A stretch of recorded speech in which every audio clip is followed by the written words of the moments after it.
Hi, today we are going to invite additional member to our subscription. This way, the workload is nicely dispersed between multiple people. To start off, we need to go to the invitations page. Now we need to click on Invite. Here we need to enter the email of the member that we want to add. We can choose multiple roles that we want the member to have, from admin, community manager, moderator to viewer. You can even customize his role.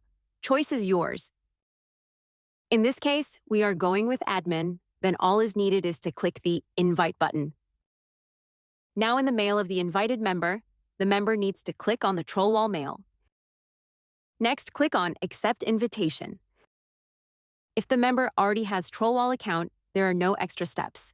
Only fill the login details to access TrollWall. If the member does not have account, signing up is needed. But do not worry, we have already shown you how to do it. Now all the member needs to do is to click on Accept. And it's all set up.